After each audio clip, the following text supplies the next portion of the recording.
কিভাবে পারো তুমি এমন নিশ্চিন্তে ঘুমাতে? আমার পুরো পৃথিবীটাকে নিজের সম্পত্তি বানিয়ে নিয়েছো, তাই না সিনিয়র আপু? স্নেহর আপু শব্দটা উচ্চারণ করতেই মাহফুজের ঠোঁটের কোণে হাসি ফুটে উঠল। ভার্সিটির সেই দিনগুলোর কথা মনে পড়তেই তার ভেতরটা কেমন করে ওঠে। যে মেয়েটার ভয়ে পুরো ডিপার্টমেন্ট কাঁপত, আজ সে তার বুকে মাথা রেখে ঘুমাচ্ছে। আলতো করে হাত বাড়িয়ে রিমির ভেজা চুলগুলো তার গাল থেকে সরিয়ে কানের পেছনে গুজে দিলাম।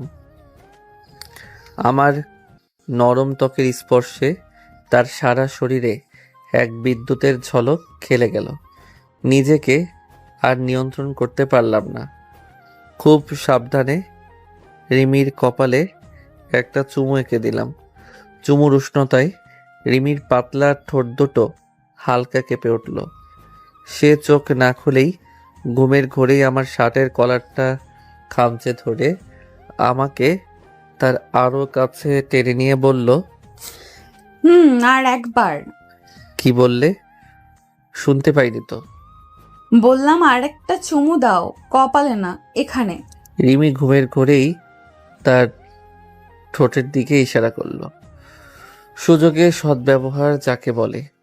আমি আর এক মুহূর্ত দেরি না করে আলতো করে রিমির ঠোঁটে নিজের ঠোঁট ছুঁয়ে দিলাম। প্রথমে আলতো, তারপর ধীরে ধীরে সেই চুমু গভীর থেকে গভীরতর হতে লাগলো। ভোরের বেশ কিছুক্ষণ পর মাহবুজ যখন নিজেকে ছাড়িয়ে নিল, তখন দেখল রিমি পিটপিট করে তার দিকে তাকিয়ে মুচকি মুচকি হাসছে। তার চোখে ঘুমের আবেশের চেয়ে দুষ্টামির ঝলকই বেশি। তার মানে তুমি জেগেছিলে আর আমার সাথে অভিনয় করছিলে, তাই না? কি সাংঘাতিক মেয়ে রে বাবা। রিমি চোখ টিপে বলল, আমার জুনিয়র জামাইটা কতটা রোমান্টিক সেটার একটা পরীক্ষা নিচ্ছিলাম। তুমি তো দেখি ফার্স্ট ক্লাস পেয়ে পাশ করে গেছো। ও তাই? আর আমি বোকার মতো ভাবছিলাম আমার সিনিয়র বউটা বুঝি ঘুমের ঘোরে ভালোবাসা চাইছে। তোমার র্যাগিং কি বিয়ের পরেও শেষ হবে না রিমি? বলতেই রিমি আমার গাল টেনে দিয়ে বলে, র্যাগিং তো সবে শুরু হলো মিস্টার জুনিয়র। ভার্সিটিতে তো শুধু ট্রেলার দেখেছো, পুরো সিনেমা তো এখনো বাকি। এই বলে রিমি খিলখিল করে হেসে উঠল। তার হাসির শব্দে ভোরের নিস্তব্ধতা ভেঙে খান খান হয়ে গেল। মাহবুজ মুগ্ধ হয়ে তার হাসিমাখা মুখের দিকে তাকিয়ে রইল। এই হাসির জন্যই তো সে সব কিছু করতে পারে। আচ্ছা একটা কথা সত্যি করে বলবে? বলো। সত্যি কি পরীক্ষা নিচ্ছিলে নাকি আসলেই? মাহফুজ কথাটা শেষ করতে পারল না। লজ্জায় তার কান গরম হয়ে গেল। রিমি তার অবস্থা দেখে হাসতে হাসতে মাহফুজের বুকে মাথা রাখল। কিছু জিনিস বুঝে নিতে হয় বোকা, সবকিছু মুখে বলে দিলে তো আর রোম্যান্স বলে কিছু থাকে না। আমি আর কোনো প্রশ্ন করলাম না। রিমিকে আরো শক্ত করে জড়িয়ে নিলাম। আমাদের নতুন জীবনের এই মিষ্টি সকালটা যেন একরাশ ভালোবাসা আর খুনসুটিতে পরিপূর্ণ হয়ে উঠল। এই মুহূর্তটা আমাদের দুজনের কাছেই অনন্তকালের জন্য স্মৃতিময় হয়ে রইল।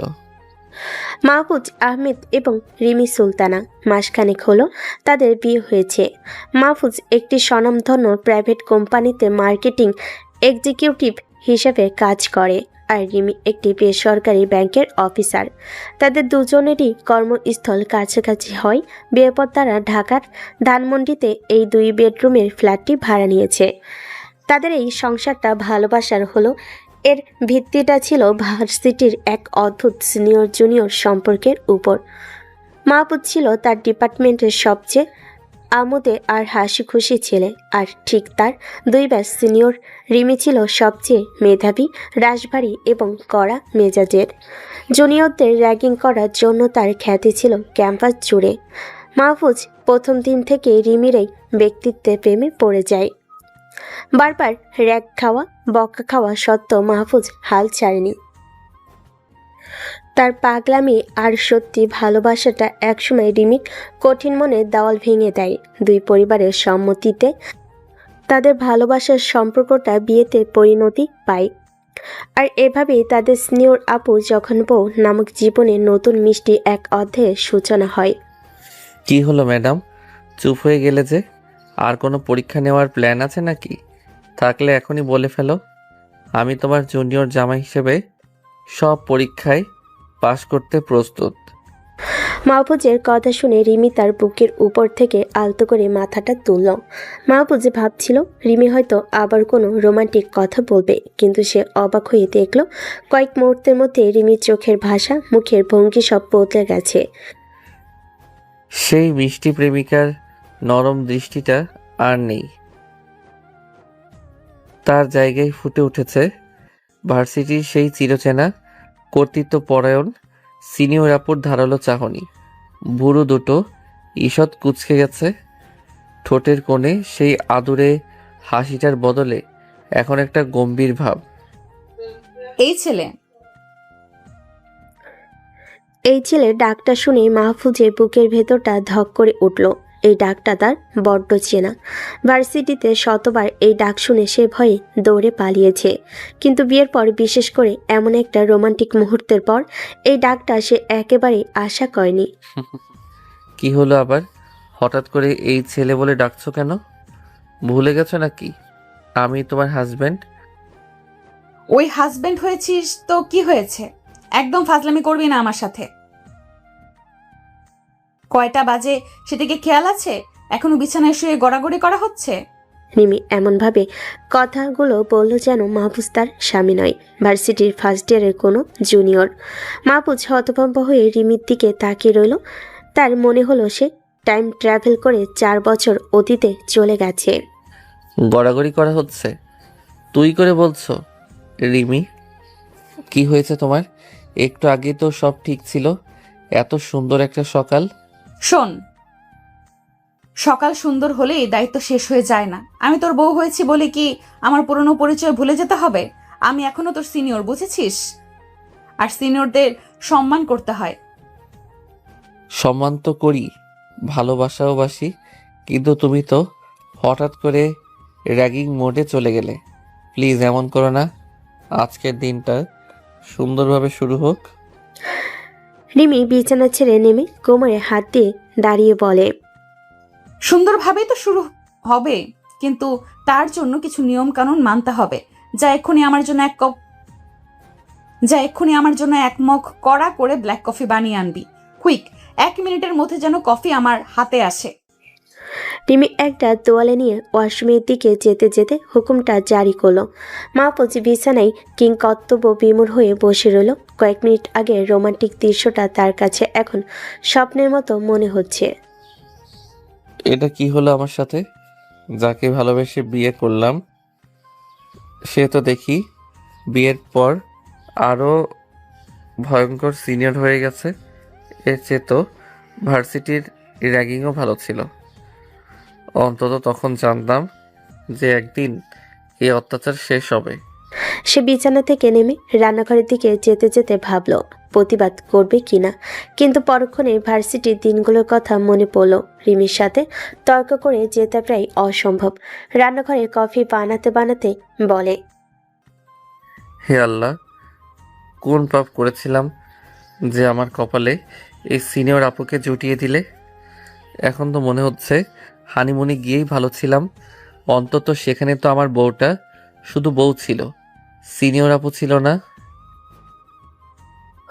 কফি বানানো প্রায় শেষ। এমন সময় ওয়াশরুম থেকে আবার রিমির কণ্ঠ ভেসে এলো, এই, কফি কি গাছ থেকে পেড়ে আনতে গেছিস নাকি? এতক্ষণ লাগে? আমার তোয়ালেটাও দিয়ে যা তো। ভুলে ভেতরে চলে এসেছি। গেলাম, আমার কপালটাই খারাপ। জামাই হিসেবে বউয়ের সেবা করব ভেবেছিলাম, এখন তো জুনিয়র হিসেবে সিনিয়র আপুর সেবা করতে হচ্ছে। মাহফুজ কফির মগটা এক হাতে আর তোয়ালেটা অন্য হাতে নিয়ে ওয়াশরুমের দরজার সামনে গিয়ে দাঁড়ালো। দরজায় হালকা নক করতে রিমি ভেতর থেকে একটুখানি দরজা খুলল আর মুখটা রাগে থমথমে। এত দেরি হলো কেন? তোকে না বলেছি কুইক হতে? দিচ্ছি তো। আচ্ছা, একটা কথা বলবো? কি বলবি? সারা জীবন কি আমাকে এভাবেই র্যাগ দিয়ে যাবে? সেটা নির্ভর করছে তোর পারফরম্যান্সের উপর জুনিয়র। এখন সামনে থেকে যা, আমাকে রেডি হতে দে। ধরম করে দরজাটা বন্ধ হয়ে গেল। মাহফুজ দরজার সামনে দাঁড়িয়ে থেকে একটা দীর্ঘশ্বাস ফেলল। তার মিষ্টি রোমান্টিক সকালটা যে এভাবে একটা র্যাগিং সেশনে পরিণত হবে তা সে কল্পনাও করতে পারেনি। ওয়াশরুমের বন্ধ দরজার দিকে তাকিয়ে মাহফুজ কয়েক মুহূর্ত স্তব্ধ হয়ে দাঁড়িয়ে রইল। তার মাথায় ঘুরপাক খাচ্ছে রিমির শেষ কথাটা। সেটা নির্ভর করছে তোর পারফরম্যান্সের উপর জুনিয়র। পারফরমেন্স? কিসের পারফরমেন্স? আমি তো আমার বেস্ট পারফরমেন্সই দিচ্ছি। ভালোবাসার পারফরমেন্স? রাতের কথা কি ভুলে গেল নাকি? একটা দুষ্টু বুদ্ধি খেলে গেল মাহফুজের মাথায়। সে দরজায় আবার আলতো করে টোকা দিল। রিমি, দরজাটা একটু খোলো প্লিজ। আবার কি হলো? বললাম না রেডি হচ্ছি। একটা জরুরি কথা ছিল। আচ্ছা, তুমি যে বললে আমার পারফরমেন্সের উপর সব নির্ভর করছে, তুমি কি গত রাতের কথা ভুলে গেছো? আমার পারফরমেন্স কি খুব খারাপ ছিল? মাহফুজের এই সরাসরি এবং কিছুটা নির্লজ্জ প্রশ্নে ওয়াশরুমের ভেতরে থাকা রিমি থমকে গেল। তার গাল দুটোই রক্তের আভা ছড়িয়ে পড়ল। সে ভাবতে পারেনি মাহফুজ এমন একটা প্রশ্ন করবে। কয়েক মুহূর্ত কোনো সাড়া না পেয়ে মাহফুজ আবার বলল, কি হলো? চুপ করে আছো কেন? বলো, আমার ভালোবাসার পারফরমেন্স কি কোনো কমতি ছিল? তোমার সিনিয়র স্কেলে কি আমি পাশ করতে পারিনি? ঠিক সেই মুহূর্তে কোনো সতর্ক বার্তা ছাড়ে দরজাটা এক ঝটকায় খুলে গেল। মাহফুজ কিছু বুঝে ওঠার আগে রিমি তার শার্টের কলার ধরে একটানে তাকে ওয়াশরুমের ভিতর নিয়ে গেল এবং সাথে সাথে দরজাটা লক করে দিল। মাহফুজ হতভম্ব। সে দেখল রিমি শুধু একটা তোয়ালে জড়িয়ে আছে। তার চুল থেকে টপ টপ করে পানি পড়ছে আর চোখ দুটোই এক অদ্ভুত নেশা। রিমি মাহফুজকে দেওয়ালের সাথে চেপে ধরে তার চোখের দিকে সরাসরি তাকে ফিসফিস করে বলে, অনেক সাহস হয়েছে তোর, তাই না? পারফরম্যান্সের হিসাব চাস? আয়, এখন আবার পরীক্ষা হবে। দেখি এখন তুই কেমন পারফরম্যান্স করতে পারিস। রিমি, কি করছো? আমি তো মজা করছিলাম। রিমি মাহফুজের ঠোঁটের খুব কাছে মুখ নিয়ে এসে বলে, আমি কিন্তু কোনো মজা করছি না জুনিয়র। তুই আমাকে চ্যালেঞ্জ করেছিস, এখন তোকে প্রমাণ করতে হবে তুই শুধু রাতের অন্ধকারে না, দিনের আলোতেও পারফর্ম করতে পারিস। পারবি তো? রিমির গরম নিঃশ্বাস মাহফুজের মুখে এসে লাগছে। তার ভেজা শরীরের ঘ্রাণ আর চোখের গভীর চাহনিতে মাহফুজের সব প্রতিরোধ ভেঙে চুরমার হয়ে গেল। সে রিমির কোমরে হাত রেখে তাকে আরও কাছে টেনে নিল। যদি না পারি? রিমি মাহফুজের ঠোঁটে আলতো করে ঠোঁট ছুঁয়ে দিয়ে বলে, তাহলে সারা জীবন আমার জুনিয়র হয়েই থাকতে হবে। আর যদি পারিস তাহলে সিনিয়র আপুটা চিরদিনের জন্য তোর জুনিয়র হয়ে যাবে। এই কথা শোনার পর মাহফুজের আর কোনো দ্বিধা রইল না। সে রিমির মুখে আলতো করে হাত বুলিয়ে তার ঠোঁটে গভীর চুমু খেল। শাওয়ার থেকে তখনও টপ টপ করে পানি পড়ছে। দেওয়ালের আয়নাটা বাষ্পে ঝাপসা হয়ে গেছে। সেই ভেজা, উষ্ণ এবং রোমাঞ্চকর পরিবেশ দুটি শরীর আর দুটি আত্মা আরও একবারের জন্য একে অপরের মধ্যে বিলীন হয়ে গেল। অধিকার, ভালোবাসা আর তীব্র আবেগের এক নতুন অধ্যায় শুরু হলো। প্রায় 1 ঘন্টা পর মাহফুজ যখন ওয়াশরুম থেকে বের হলো, তার মুখটা ক্লান্ত কিন্তু তৃপ্ত। সে আবার ফ্রেশ হয়ে এসে সোফায় ধপ করে বসে পড়ল আর মোবাইলটা হাতে নিল। তার ঠোঁটের কোণে তখনও হাসি লেগে আছে। সে তার বেস্ট ফ্রেন্ড সাব্বিরকে হোয়াটসঅ্যাপে একটা মেসেজ পাঠালো। দোস্ত, হানিমুন শেষ, র্যাগিং শুরু। আমার সিনিয়র আপু আগের মতোই আছে, তবে র্যাগিংয়ের ধরনটা একটু বদলেছে আর কি। হে হে হে। মেসেজটা পাঠিয়ে সে হাসিতে ফেটে পড়ল। ওপাশ থেকে সাব্বির রিপ্লাই আসতে বেশি দেরি হলো না। বলেছিলাম না সিনিয়র আপুকে বিয়ে করার সাইড এফেক্ট। তবে যে র্যাগিং, এই তুই এত খুশি, সেই র্যাগিং প্রতিদিন হোক এই দোয়াই করি। আবার কফি বানা জুনিয়র, ভাবির জন্য নিজের জন্য লাগবে এখন। সাব্বিরের মেসেজ দেখে আমি হাসতে হাসতে রান্নাঘরের দিকে গেলাম। আমি জানি রিমি বের হয়েই আবার সেই সিনিয়র আপুর রূপ ধারণ করবে, কিন্তু এখন আর আমার কোনো আফসোস নেই, কারণ আমি জেনে গেছি এই কঠিন সিনিয়র আপুটার আড়ালে একজন অসম্ভব প্রেমময়ী নারী লুকিয়ে আছে, যার সবটুকু ভালোবাসা শুধু আমারই জন্য। আমি আবার দুজনের জন্য কফি বানাতে লাগলাম, কারণ আগের কফিটা ঠান্ডা হয়ে গেছে। এই মিষ্টি অত্যাচারের জীবনটা আমার কাছে এখন দারুণ উপভোগ্য মনে হচ্ছে। সকালে সেই আবেগঘন আর উত্তেজনাময় অধ্যায়টা শেষ হতে না হতেই ঘড়ির কাঁটা দুপুর ছুঁই ছুঁই করছে। মাহফুজ সোফায় আদশা হয়ে ইউটিউবে একটা ফানি ভিডিও দেখছিল আর খিলখিল করে হাসছিল। তার পরনে একটা টি শার্ট আর 3/4 প্যান্ট। সকালের ঘটনার পর থেকে সে একেবারে চিলমুটে আছে। মোবাইলের দিকে তাকিয়ে একাই হেসে বলে, ওরে বাটপার, এই লোকটা পারেও বটে, হা হা হা। ক্রিয়েটিভিটির লেভেলেই আলাদা। ঠিক তখনই তার হাসির শব্দ ছাপিয়ে একটা কৃতিত্বপরায়ণ কণ্ঠ ভেসে এলো। রিমি কাবার্ড থেকে একটা ডায়েরি আর কলম বের করে সেন্টার টেবিলের উপর রাখলো। তার মুখটা রাজ্যের সিরিয়াস। তোর এই ঢঙের হাসাহাসির পর্ব শেষ হয়েছে, নাকি সারাদিন এই সোফায় শুয়ে শুয়ে কাটিয়ে দিবি? আরে একটু রিল্যাক্স করতে দাও না জান, আজ ছুটির দিন না? তাছাড়া সকাল সকাল এত বড় একটা পরীক্ষা দিয়ে উঠলাম, এখন তো একটু রেস্ট নিতেই পারি, তাই না? ওই, একদম জান বলবি না। যখন বলতে বলেছি তখন বলবি। এখন আমি তোর সিনিয়র, আর পরীক্ষার পরের কাজ হলো রেজাল্ট দেওয়া। তোর সকালের রেজাল্ট ভালো ছিল বলেই ভাবিস না যে সারাদিনের ডিউটি মাফ হয়ে গেছে। রিমি ঝুঁকে পড়ে খুব দ্রুত গতিতে ডায়েরি পাতায় কিসব যেন লিখতে শুরু করলো। তার কলম চালানোর শব্দ শুনেই মাহফুজের মনে হচ্ছিল নিশ্চয়ই নতুন কোনো বিপদ আসছে। কি লিখছো এত মন দিয়ে? আমার জন্য নতুন কোনো শাস্তির তালিকা তৈরি হচ্ছে বুঝি? রিমি, সিরিয়াসলি? তুই কিন্তু আবার তুই মোডে চলে যাচ্ছ। সকালে ওই রাউন্ডের আগে তো ঠিকই ছিল, তারপর থেকে তুই তুকারি করে যাচ্ছ, কিন্তু এখন তো দুপুর। রিমি লেখা শেষ করে পৃষ্ঠাটা ছিঁড়তে ছিঁড়তে মাহফুজের দিকে না তাকিয়ে বলে, আমার কখন কোন মুড থাকবে সেই সার্টিফিকেট তোর কাছ থেকে নিতে হবে নাকি? আমি যখন রোম্যান্স করব তখন তুমি কেন জান কলিজা সবই ডাকবো, কিন্তু যখন আমি সিনিয়র মুডে থাকবো তখন তুই ছাড়া অন্য কিচ্ছু বের হবে না। এটা তো সারা জীবনের জন্য মুখস্থ করে ফেলতে হবে, বুঝেছিস? নে এটা ধর। রিমি লিস্টটা ভাঁজ করে মাহফুজের দিকে এমনভাবে ছুড়ে দিল যেন সে কোনো দয়া করছে।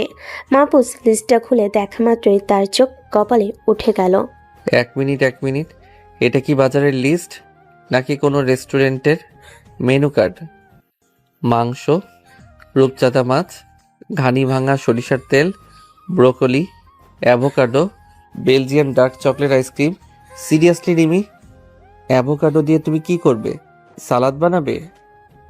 আমি সালাদ বানাই বা জুস বানাই সেটা নিয়ে তোর মাথা না ঘামালেও চলবে। যা আনতে বলা হয়েছে তাই আনবি, আর তেলের বোতলের গায়ে ঘানি ভাঙা লেখা আছে কিনা সেটা ভালো করে দেখে নিবি। কিন্তু এই বেলজিয়ান ডার্ক চকলেট আইসক্রিম আমি পাবো কোথায়? ধানমন্ডির কোনো মুদি দোকানে তো এটা পাওয়া যাবে না। এর জন্য তো আমাকে ইউনিমার্ট বা স্বপ্নতে যেতে হবে। তো যা, আমি কি তোকে পায়ে হেঁটে যেতে বলেছি? বাইক আছে, গাড়ি আছে, দরকার হলে উড়ে উড়ে যা, কিন্তু লিস্টের একটা জিনিসও যেন বাদ না পড়ে। আর হ্যাঁ, লাস্টের লাইনটা পড়েছিস? মাহফুজ আবার লিস্টের দিকে তাকালো। লাল কালিতে লেখা সেই ভয়ঙ্কর সতর্ক বার্তা। সবকিছু ঠিকঠাক মতো আনবি। একটাও যদি ভুল হয় বা কিছু বাদ পড়ে তাহলে আজ তোর কপালে শনি আছে জুনিয়র। মাহফুজ আর কথা না বাড়িয়ে উঠতে যাবে, ঠিক তখনই তার মোবাইলে রিংটন বেজে উঠল। স্ক্রিনে আম্মা নামটা জলজল করছে। সে ফোনটা রিসিভ করতে যাওয়ার আগে রিমি প্রায় বাজ পাখির মতো ছো মেরে ফোনটা নিল। আর পরের কয়েক সেকেন্ডের মধ্যে যা ঘটলো তা দেখে আমি স্তব্ধ হয়ে গেলাম। রিমির রাগী কর্তৃত্বপরের মুখটা বদলে গেল। তার চোখে মুখে ফুটে উঠল রাজ্যের সারল্য আর বিনয়। সে সোফায় আমার গা ঘেঁষে বসে, ঠোঁটে মিষ্টি হাসি ঝুলিয়ে ফোনটা রিসিভ করলো। আসসালামু আলাইকুম আম্মা, কেমন আছেন? আপনার শরীরটা এখন ভালো? ওয়ালাইকুম আসসালাম। হ্যাঁ মা, আমি ভালো আছি। তোরা কেমন আছিস? সকালবেলা নাস্তা করেছিস ঠিক মতন? জি আম্মা, আমরা একদম ভালো আছি আলহামদুলিল্লাহ। হ্যাঁ, নাস্তা করেছি। আপনার ছেলে তো আজ নিজ হাতে কফি বানিয়ে খাইয়েছে আমাকে। মাহফুজ পাশ থেকে ফিস ফিস করে বলল। কফি না, র্যাগিং র্যাগিং। রিমি কনুই দিয়ে তার পেটে একটা গুঁতো মেরে থামিয়ে দিল। ও মা, তাই নাকি? ছেলেটা তাহলে আমার কাজ শিখেছে। আমি তো ভাবলাম তোকে বুঝে জ্বালাতন করে মারবে। ও তো একটু অলস প্রকৃতির। ছি ছি আম্মা, কি যে বলেন! ও আমাকে একটুও জ্বালাতন করে না। আপনার ছেলে তো একটা লক্ষ্মী ছেলে। বিয়ের পর থেকে কি যে দায়িত্ববান হয়েছে, সংসারের সব কাজ নিজের কাঁধে তুলে নিয়েছে। আমি তো কিছুই করতে পারি না। মাহফুজ আর সহ্য করতে না পেরে হাত পা নেড়ে ইশারা করতে লাগলো, আর যার সারমর্ম হলো। সব মিথ্যা কথা। তোমার ছেলে চরম নির্যাতনের শিকার আম্মা। রিমি তার দিকে এমনভাবে তাকালো যেন ফোনটা রাখার পরেই তার বিচার হবে। যাক, শুনে শান্তি পেলাম। ছেলেটা আমার একটা ভালো বউ পেয়েছে। তুই ওর খেয়াল রাখিস মা। ও তো বাজার সদাই কিছু জেনে না। একদম চিন্তা করবেন না আম্মা, ও এখন সবকিছু শিখে গেছে। এই তো একটু আগেই নিজ থেকেই বলল যে বাজারে যাবে। আমি তো মানা করেছিলাম, বলেছিলাম থাক, আমি না হয় অনলাইনে অর্ডার করে দিই, কিন্তু ও তো শুনবেই না। বলে নিজের সংসার নিজের বাজার নিজেই করব। কি যে বলবো আম্মা, আপনার ছেলেকে নিয়ে আমি খুব সুখে আছি। আচ্ছা ঠিক আছে মা, ওকে তাহলে বাজার যেতে দে। তোরা ভালো থাকিস, নিজের যত্ন নিস। জি আম্মা, আপনিও নিজের খেয়াল রাখবেন, নিয়মিত ওষুধ খাবেন, আর আব্বাকে আমার পক্ষ থেকে সালাম দিবেন। রাখি তাহলে, আল্লাহ হাফেজ। ফোনটা কেটে রিমি সোফার উপর ছুঁড়ে মারল। তার মুখে সেই চিনির থেকেও মিষ্টি হাসিটা 1 সেকেন্ডের মধ্যে গায়েব হয়ে গেল। সে মাহফুজের দিকে বরফ শীতল দৃষ্টিতে তাকালো। ওয়াও, জাস্ট ওয়াও, কি অভিনয়! অস্কার তো তোমার এমনিতেই পাওয়া উচিত। আম্মার সাথে কথা বলার সময় আপনার ছেলে, ওহ কত সম্মান, আর আমার সাথে কথা বলার সময় সরাসরি তুই। ব্যাপারটা কি রিমি? ঠাস করে মাহফুজের উরুতে একটা চাপড় মেরে বললাম, তোর এত কথা শুনতে আমি রাজি নই। শাশুড়িকে কিভাবে খুশি রাখতে হয় সেটা আমার ভালো করেই জানা আছে। তুই যদি একটা কথাও এদিক ওদিক করেছিস, তাহলে তোর কপালে শুধু শনি নয়, রাহু কেতু সব একসাথে ভর করবে। এখন জ্ঞান না দিয়ে যা, 1 ঘন্টার মধ্যে বাজার নিয়ে ফিরবি। যাচ্ছি, কিন্তু অ্যাভোকাডো যদি না পাই? তাহলে ধরে নিবি আজকের রাতটা তোর সোফায় কাটাতে হবে। নাও গেট লস্ট। বাজারের ব্যাগ হাতে নিয়ে পরাজিত সৈনিকের মতো বাসা থেকে বেরিয়ে এলাম। এই মেয়েটা আসলেই একটা রহস্য। একই মানুষ কিভাবে শাশুড়ির কাছে ফেরেশতা আর জামাইয়ের কাছে ডাইনি হতে পারে? এই জটিল সমীকরণ আমি কিছুতেই মেলাতে পারছি না। মাহফুজ তার বাইকটি নিয়ে মোহাম্মদপুরের কৃষি মার্কেটের সামনে এসে দাঁড়ালো। বাজারে চিরচেনা কোলাহল, বিক্রেতাদের হাঁকডাক আর মানুষের ভিড়ে তার মাথা ধরে যাওয়ার জোগাড়। হাতে থাকা বিশাল লম্বা লিস্টটার দিকে তাকিয়ে সে একটা দীর্ঘশ্বাস ফেল। এই লিস্ট শেষ করতে তো আমার সন্ধ্যা হয়ে যাবে। অ্যাভোকাডো, ব্রোকলি, এইগুলো কি এই বাজারের মামারাও চেনে? আল্লাহ জানে আমার কপালে আজ কি আছে।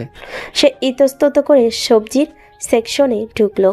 চারিদিকে এত দোকান, এত সবজি দেখে সে দিশেহারা হয়ে গেল। কোন দোকানের থেকে কি কিনবে, কোনটা তাজা আর কোনটা নয়, কিছুই বুঝতে পারছিল না।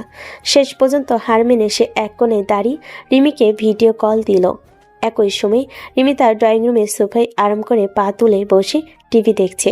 তার সামনে টি টেবিলের উপর এক বাটি চিপস। সে তার বেস্ট ফ্রেন্ড নীলাকে হোয়াটসঅ্যাপে ফোন দিয়ে স্পিকারে রেখে গল্প করছিল। আর তারপর যা হলো, ভাবি নিজের ছেলের পক্ষ নিয়ে যা ঝগড়া শুরু করলো। তুই তো চিনিস সাদিয়াকে, ও তো এক কথার মেয়ে না, সেও ছেড়ে কথা বলেনি। হবেই তো। আজকালকার শাশুড়িদের এই এক সমস্যা। আরে দাঁড়া 1 সেকেন্ড, আমার জুনিয়রটার ফোন এসেছে। নির্ঘাত কোনো ঝামেলায় পড়েছে। রিমি মুচকি হেসে মাহফুজের ভিডিও কলটা রিসিভ করলো। স্ক্রিনে মাহফুজের বিভ্রান্ত আর অসহায় মুখটা ভেসে উঠতেই তার হাসিটা আরও চওড়া হলো। কলটা কনফারেন্স করলো রিমি, তবে নীলা ক্যামেরা অফ করে রেখেছে। হ্যালো ম্যাডাম সিনিয়র, শুনতে পাচ্ছ আমার কথা? তোমার জুনিয়র এক গভীর সংকটে পড়েছে, আর্জেন্টলি সাহায্য দরকার। কি হয়েছে? বাজারে গিয়ে পথ হারিয়ে ফেলেছিস নাকি?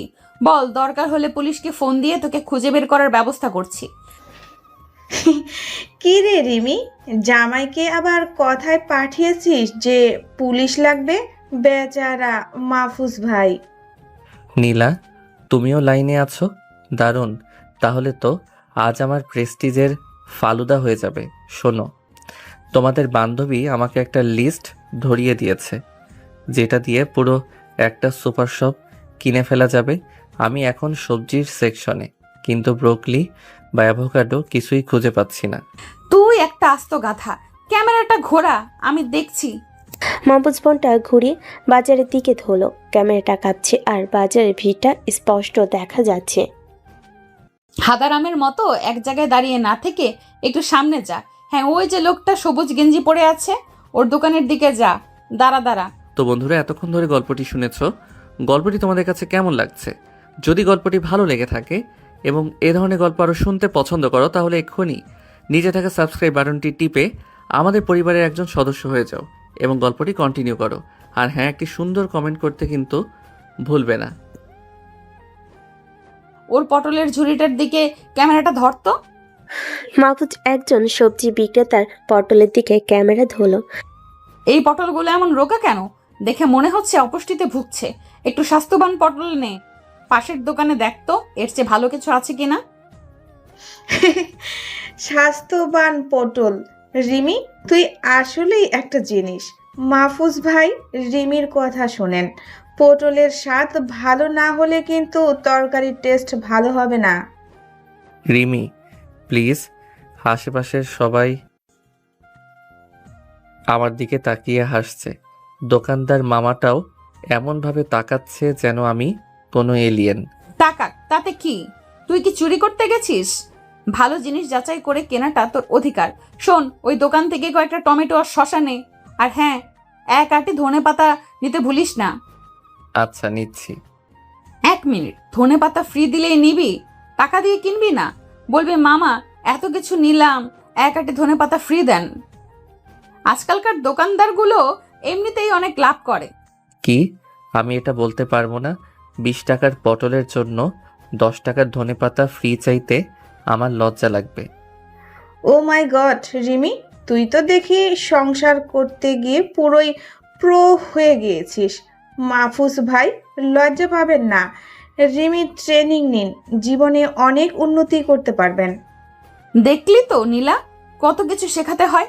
এনিওয়ে, তুই কি যেন বলছিলি সাদিয়ার বিয়ে নিয়ে? ও হ্যাঁ, ওর গায়ে হলুদ তো সামনের শুক্রবার। তোরা আসছিস তো? এই জুনিয়র, শুনেছিস সামনের শুক্রবার সাদিয়ার গায়ে হলুদ? শোন, বাজার থেকে ফেরার সময় 1 বোতল খাঁটি সরিষার তেল নিয়ে আসবি। ভালো দেখে নিবি, গায়ে হলুদের আগে এটা হেয়ার প্যাক বানাতে লাগবে। সরিষার তেল? এটা তো লিস্টে ছিল না রিমি। এমনিতেই আমার মাথা ঘুরছে। এর মধ্যে নতুন আইটেম যোগ করো না প্লিজ। চুপ! আমি যা বলছি তাই কর। এখন যা, মাছের সেকশনে যা, আমাকে রূপচাঁদা মাছ দেখাবি। খবরদার, বাসি মাছ কিনেছিস তো তোর একদিন কি আমার একদিন। আমি আবারও পরাজিত সৈনিকের মতো মাছের বাজারের দিকে হাঁটা দিলাম।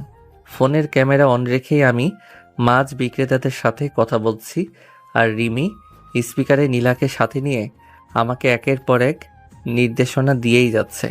আমি বাজারের মাঝে দাঁড়িয়ে এই ডিজিটাল র্যাগিংয়ে অতিষ্ঠ হয়ে উঠলেও আমি জানি এই মিষ্টি অত্যাচারের কোনো শেষ নেই। প্রায় 1.5 ঘন্টা এক মহাযুদ্ধ শেষ করে মাহফুজ বাসায় ফিরল। তার চুল এলোমেলো, টি শার্টটা ঘামে ভেজা, আর 2 হাতে বাজারে ব্যাগ। তাকে দেখে মনে হচ্ছে সে কোনো বাজার থেকে নয়, বরং বিশ্বযুদ্ধ জয় করে ফিরছে। দরজার সামনে ব্যাগগুলো ধপ করে ফেলে বলে, পানি? আগে আমাকে একটু পানি দাও, আমার আত্মা শুকিয়ে গেছে। রিমি সোফায় বসে একটা ম্যাগাজিন পড়ছিল। মাহফুজের অবস্থা দেখে তার মায়া হলো, সে মুখটা কঠিন করে রাখলো। এত নাটক করার কি আছে? এমন ভাব করছিস যেন হিমালয় জয় করে এলি। দে ব্যাগগুলো, রান্নাঘরে নিয়ে রাখ, আমি মিলিয়ে দেখি সব ঠিকঠাক এনেছিস কিনা।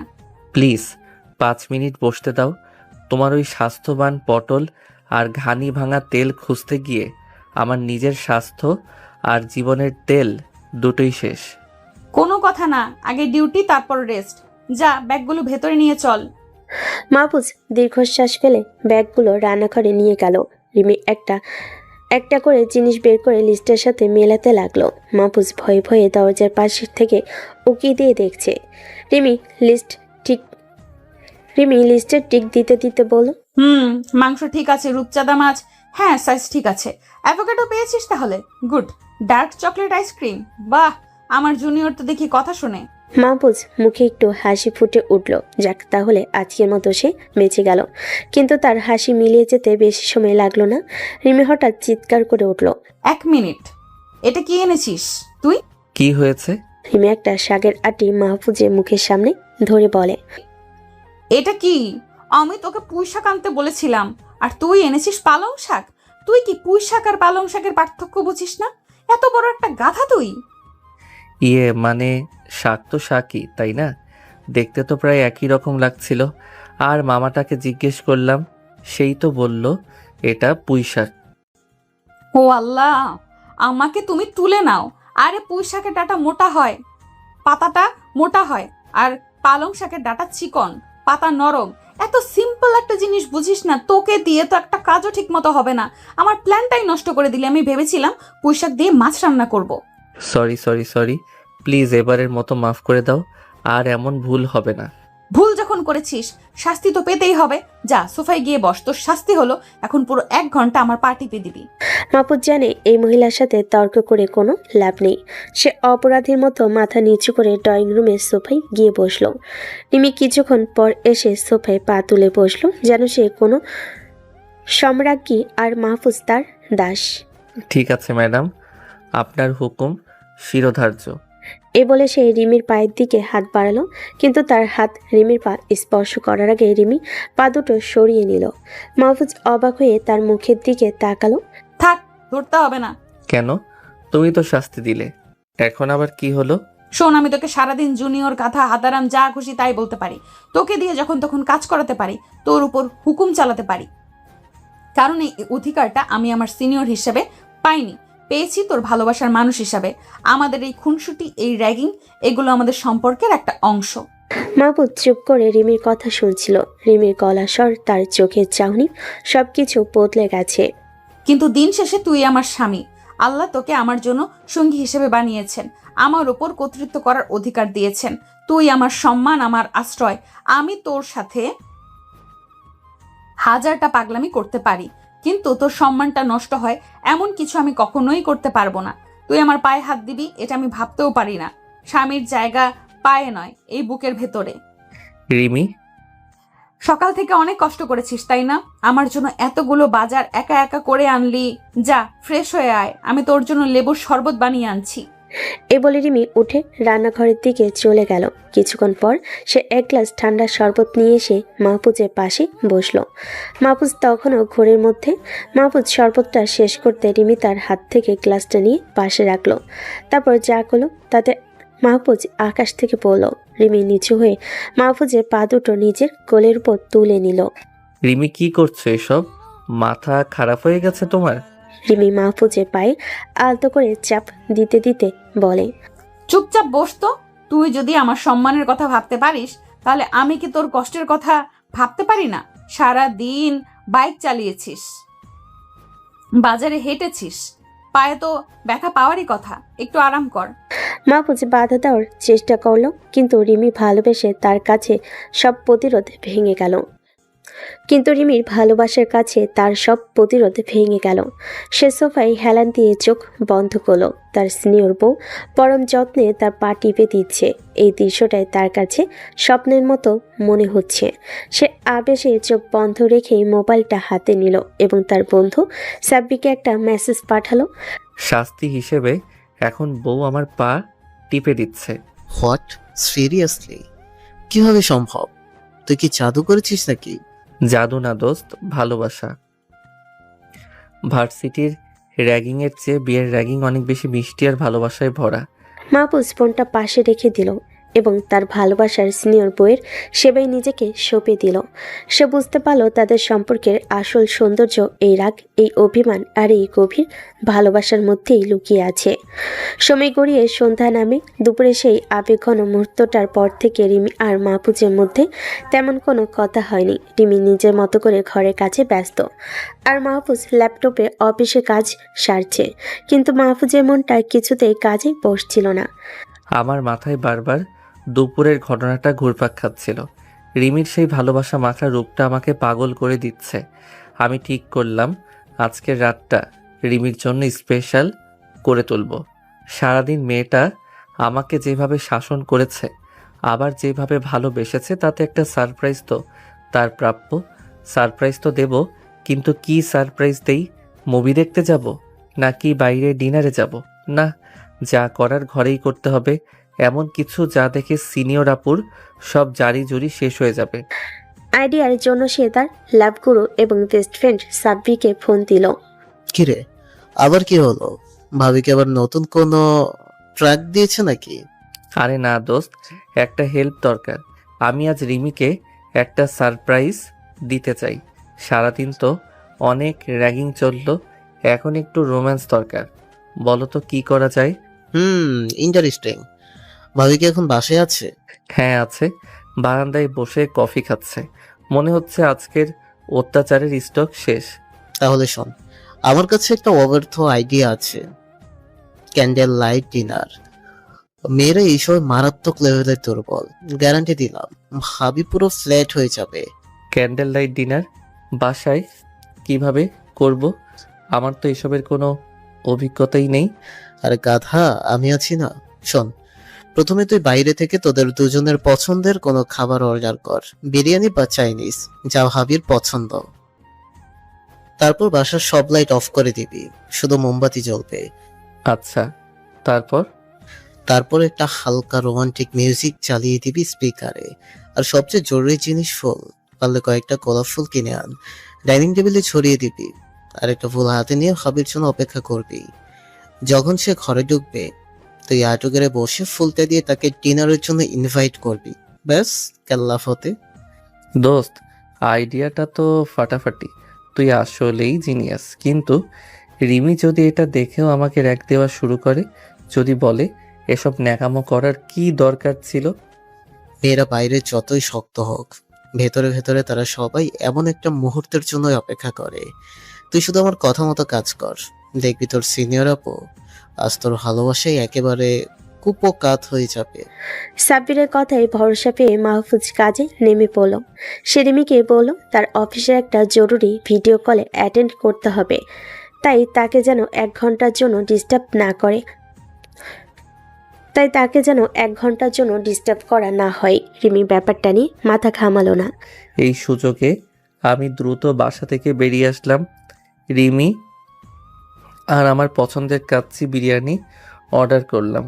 একগুচ্ছ তাজা লাল গোলাপ কিনে নিলাম, আর সাথে কিনলো 1 প্যাকেট সুগন্ধি মোমবাতি। বাসে ফিরে সে খুব সাবধানে কোনো শব্দ না করে পুরো ঘরটা সাজাতে লাগলো। ডাইনিং টেবিলের ওপর সে সুন্দর করে প্লেট সাজালো, চারপাশে ছড়িয়ে দিল গোলাপের পাপড়ি।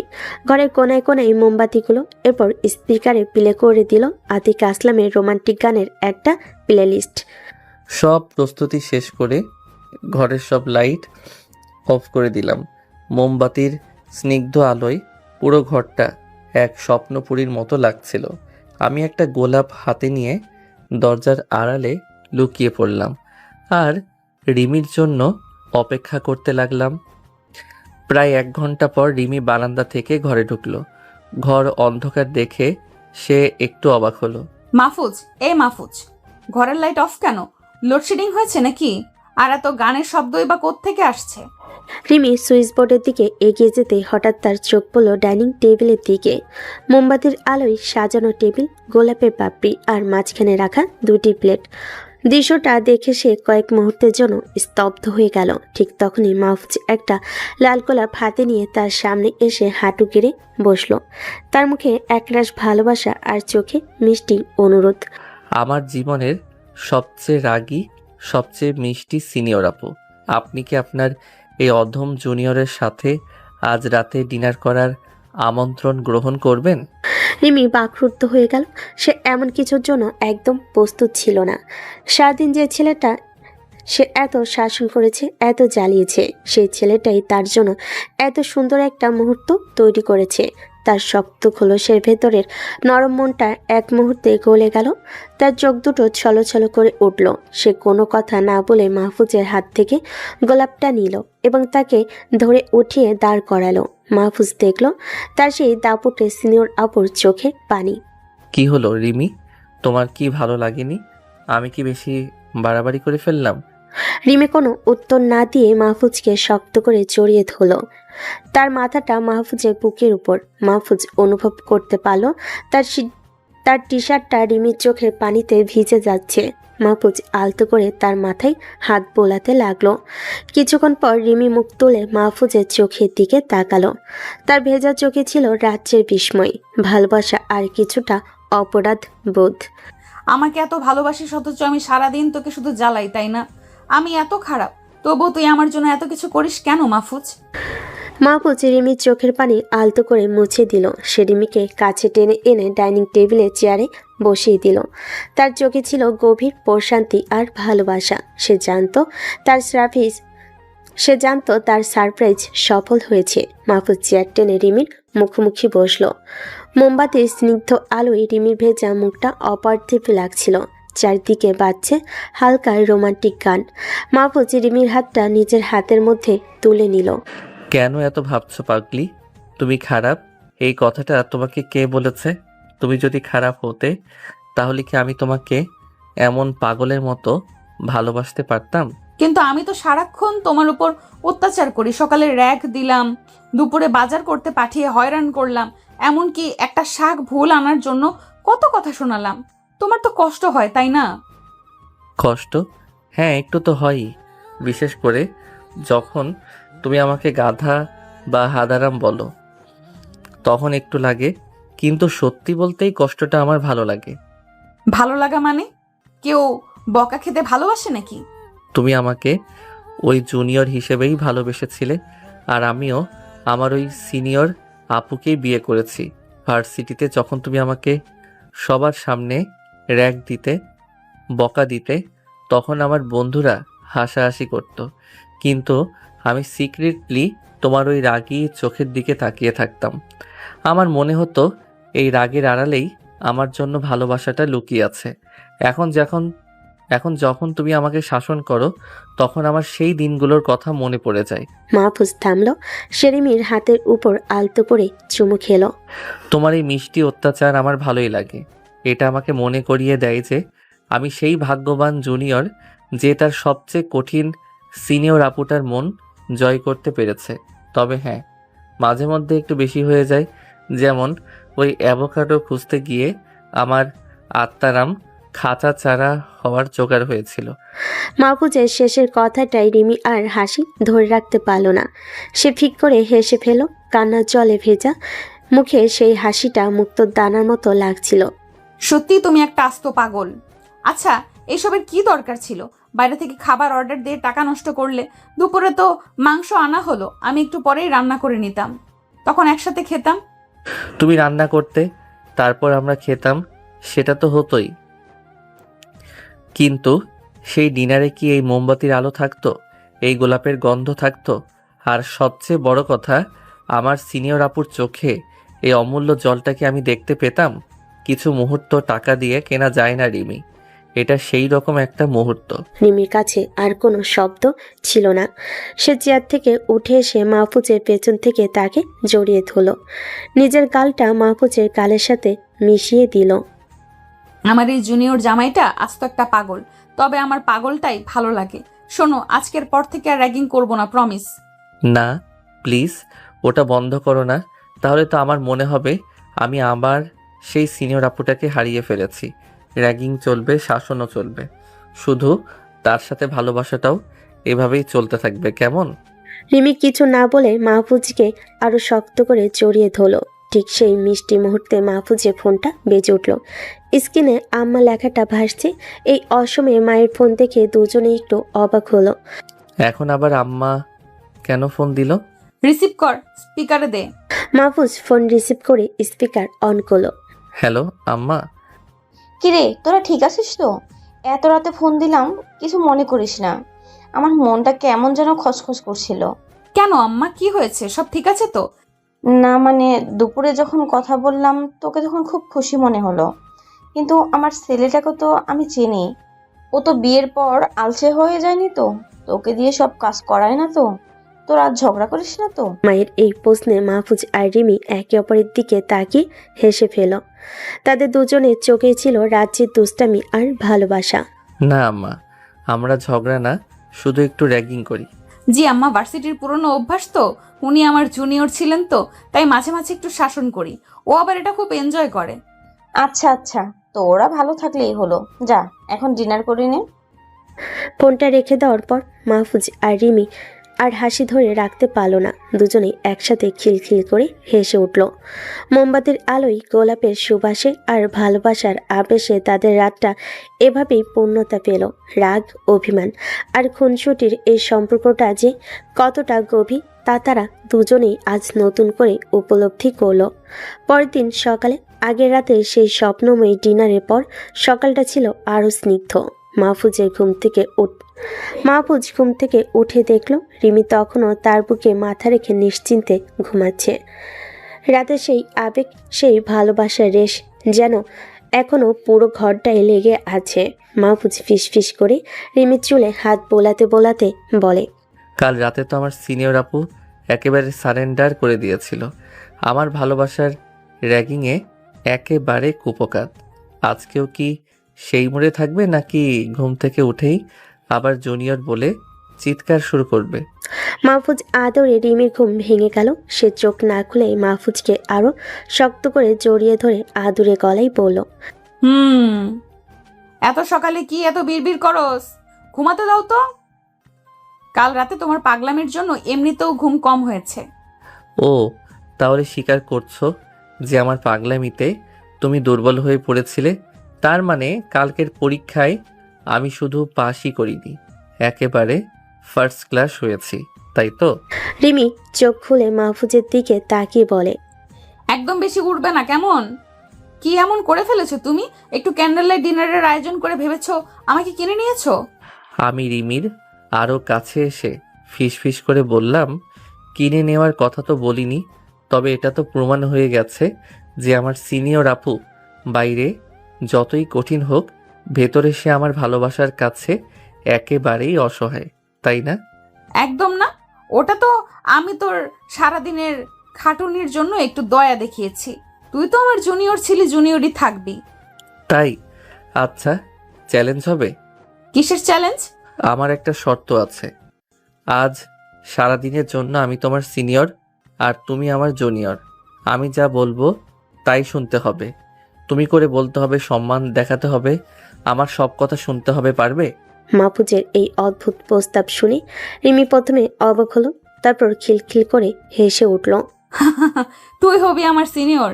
যে ছেলে পুঁই শাক আর পালং শাকের পার্থক্য বোঝে না, সে আমাকে শাসন করবে? ঠিক আছে, যা, চ্যালেঞ্জ অ্যাকসেপ্টেড। দেখি তোর মুরত কত। তাহলে ডিল ফাইনাল। এখন থেকে আমি তুমি আর আমি, আর এখন থেকে আমি তুমি আর তুমি তুই। ঠিক আছে জুনিয়র, দেখা যাক তোর সিনিয়রগিরি কেমন হয়। তবে শর্ত আছে, তুই যদি তোর সিনিয়রগিরি ঠিক মতো করতে না পারিস, তাহলে আগামী 1 সপ্তাহ আমার হুকুম তোকে বিনা বাক্য ব্যয়ে পালন করতে হবে। ডান, আমি রাজি। মাহফুজ হাত বাড়িয়ে দেয়। রিমি তার হাতে হাত রেখে হ্যান্ডশেক করে, চ্যালেঞ্জ গ্রহণ করে। রিমি আর চোখে মোবাইলটা হাতে নিল, যেন মাহফুজ দেখতে না পায়। সে তার বেস্ট ফ্রেন্ড নীলাকে টেক্সট করলো, আজকে আমি তোর ভাইয়ের জুনিয়র, দোয়া করিস যেন বেঁচে থাকি। লোকটা সকাল সকাল সিনিয়র হওয়ার স্বপ্নে বিভোর, আজ ওর খবর আছে। চ্যালেঞ্জটা ফাইনাল হওয়ার সাথে সাথে মাহফুজ তার চরিত্র বদলে ফেলল। সে বিছানার উপর পা গুটিয়ে একেবারে ভার্সিটির বড় ভাইদের মতো একটা ভাব নিয়ে বসলো। তো জুনিয়র ম্যাডাম, এখনো বিছানায় শুয়ে আছো কেন? রিমি প্রথমে মাহফুজের এই অদ্ভুত পরিবর্তন দেখে হাসি চাপার চেষ্টা করলো, কিন্তু মাহফুজের চোখের দিকে তাকিয়ে বুঝলো সে অভিনয়ের গভীরে ঢুকে গেছে। আরে উঠছি তো, এত তারা কিসের? আরে বলছো কাকে? আর তুই করে বলছো কেন? ভুলে গেছো নাকি আমি এখন তোর সিনিয়র? সিনিয়রদের সাথে কিভাবে কথা বলতে হয় শেখাতে হবে নাকি নতুন করে? সরি সিনিয়র, উঠছি। এই মেয়ে, সালাম দিয়ে সকাল শুরু করতে শেখনি? সিনিয়রকে দেখে সম্মান জানাতে হয়। দাও আগে সালাম দাও। রিমি নিজের কানকে বিশ্বাস করতে পারছিল না এই ছেলে তাকে সালাম দিতে বলছে। সে আগে গজগজ করতে করতে বিছানা থেকে নামলো। আসসালামু আলাইকুম সিনিয়র। ওয়ালাইকুম আসসালাম। গুড। এখন শোনো, তোমার আজকের প্রথম অ্যাসাইনমেন্ট। যাও এক্ষুনি আমার জন্য নাস্তা বানিয়ে আনো। 2টো পোস্ট, 4টা টোস্ট, আর সাথে কড়া করে 1 মগ কফি। আর হ্যাঁ, আমার আলমারিতে রাখা নীল শার্টটাও ইস্ত্রি করে রাখবে। আমার আজ একটা জরুরি মিটিং আছে। যাও কুইক। রিমি হতভম্ব হয়ে মাহফুজের দিকে তাকিয়ে রইল। যে ছেলেটা সকালে তার জন্য কফি বানাতেও গড়িমসি করে, সে আজ তাকে দিয়ে শার্ট ইস্ত্রি করানোর কথা বলছে। একটা চ্যালেঞ্জ একসেপ্ট করে আমার জীবনটাই তেজপাতা হয়ে গেল। কিছু বললে নাকি জুনিয়র? কানে তো এলো না। না না সিনিয়র, কিছু বলিনি, আমি এক্ষুনি যাচ্ছি। রিমির আগে পা ঠুকতে ঠুকতে রান্নাঘরের দিকে চলে গেল। আর মাহফুজ বিছানায় বসে বিজয়ের হাসি হাসলো। সে দ্রুত মোবাইলটা হাতে নিল। সে রিমির রাগান্বিত যাওয়ার পথের একটা ঝাপসা ছবি তুলে নিজের একটা ভাবনা সেলফি জুড়ে দিয়ে তার বন্ধু সাপিকে পাঠালো। ছবির ক্যাপশনে লিখল, সিনিয়র ফর এ ডে। দেখ দোস্ত, তোর আইডিয়াটা কাজে লেগেছে। আজ আমি বস। চালিয়ে যা গুরু, ভাবি কাজ বুঝিয়ে দে। জুনিয়ররাও সুযোগ পেলে সিনিয়র হতে পারে, তবে সাবধানে থাকিস। রাতের বেলা আবার যেন জুনিয়র হয়ে যেতে না হয়। সাব্বিরের মেসেজ দেখে মাহফুজ হাসতে লাগলো। সে জানে আজকের দিনটা তার জীবনে অন্যতম স্মরণীয় এবং মজাদার একটা দিন হতে চলেছে।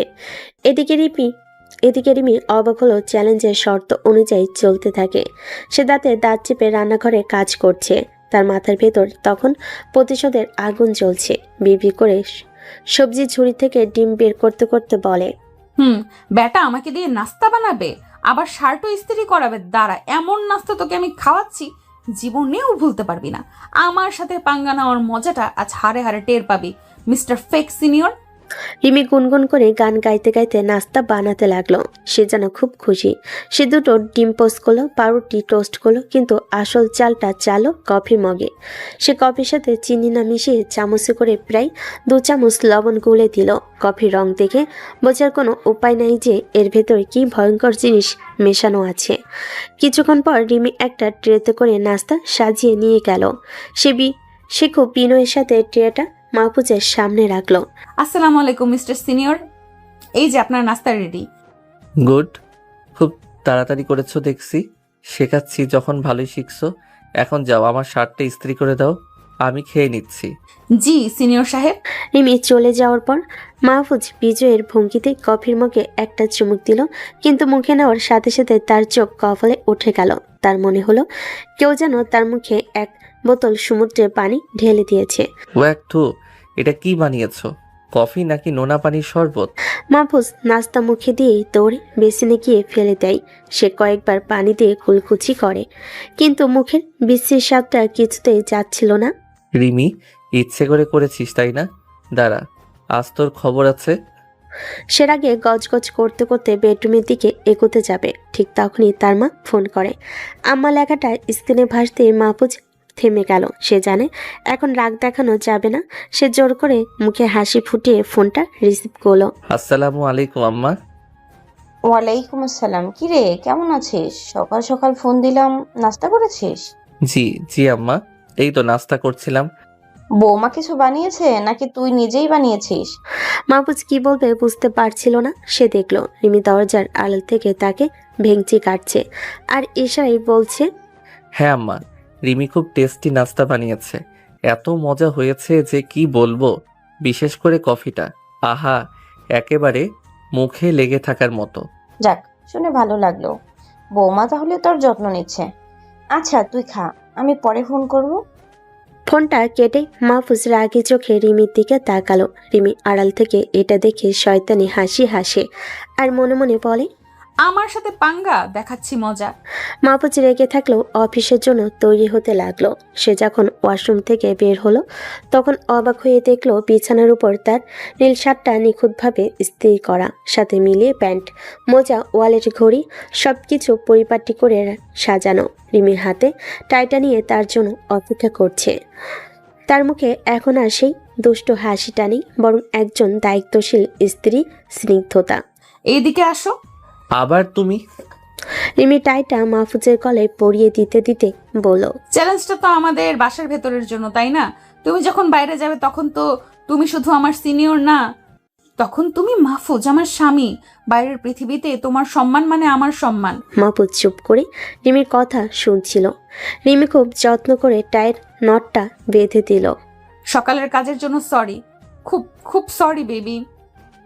এটা তো শুধু মজা করার জন্য, কিন্তু আমি কখনোই চাইবো না যে আমার কোনো ছেলে মানুষের জন্য তোমার অফিসের জরুরি মিটিং নষ্ট হোক। তোমার কাজের জায়গা, তোমার সফলতাই আমার সবচেয়ে বড় আনন্দ।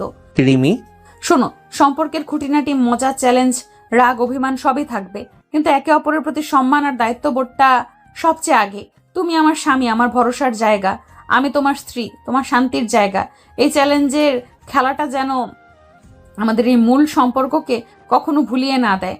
মাহফুজ রিমির হাতটা ধরে তার কপালে আলতো করে চুমু খেলো। আমার জীবনের সেরা সিনিয়র এবং সেরা জুনিয়র দুটোই তুমি। তোমার জন্যই আমি একজন পরিপূর্ণ মানুষ। আচ্ছা আচ্ছা, আর লেকচার দিতে হবে না। যাও এবার অফিসের জন্য রেডি হও। লাঞ্চ বক্স রেডি করে দিয়েছি, ঠিক সময়ে খেয়ে নিও। তুমি অফিসে যাবে না? জানো না আমার অফিস 2 দিন বন্ধ? ও হ্যাঁ হ্যাঁ, মনে পড়েছে। ঠিক আছে, আসি তাহলে। আচ্ছা শোনো, বলো। I love you. I love you two.